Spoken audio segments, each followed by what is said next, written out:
सवाल एक ही है ज़हनों में कि बैक वक्त 12 मकामात पर दहशतगर्दों का इस तरह से हमला, ज़ाहिर है कि हमारे सिक्योरिटी फोर्सेस ने बड़ी अच्छी तरह से उन्हें सबक सिखाया, बड़ी अच्छी तरह से उन्हें जवाब दिया। लेकिन दहशतगर्दों की इस स्ट्रैटेजी के पीछे असल में टारगेट क्या था?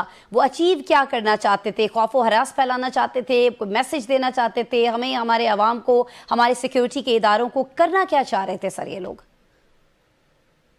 हाँ जी, आप बहुत शुक्रिया। देखें, पहले तो बात ये थी कि जब से पिछले हमने देखा है कि काफी अरसे से देखें जो सिक्योरिटी फोर्सेस के ऑपरेशन हो रहे थे, और आप यहाँ तो DGISPR ने अपनी प्रेस ब्रीफिंग में कहा था 75,000 प्लस ऑपरेशन हुए अक्रॉस पाकिस्तान, उसमें 58,000 प्लस बलोचिस्तान में हुए।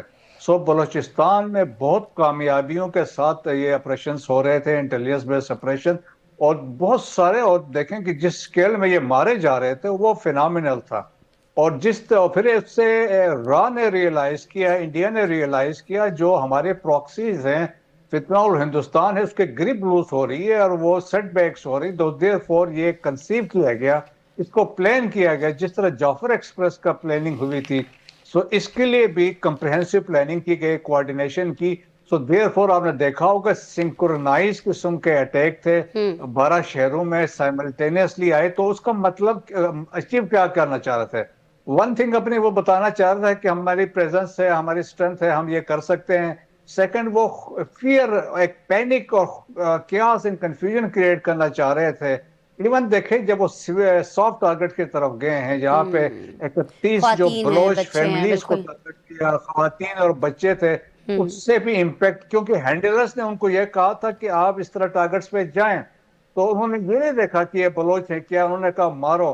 और फिर इसके बाद फिर एक इंटरनेशनल खबर बनाना चाह रहे थे इसको कि यहाँ पे ये हो रहा है, इंटरनेशनल अटेंशन को इस तरफ ड्रा करवा रहे थे कि पाकिस्तान सेफ नहीं है, यहाँ पे आप इन्वेस्टमेंट न करें। यहाँ पे सी पैक के मसाइल वो क्रिएट करना चाह रहे थे, चाइनीज को टारगेट ठीक करना है। चाह रहे थे। मकासद क्या थे, टारगेट क्या था, वो तो सर आपने बयान कर दिया।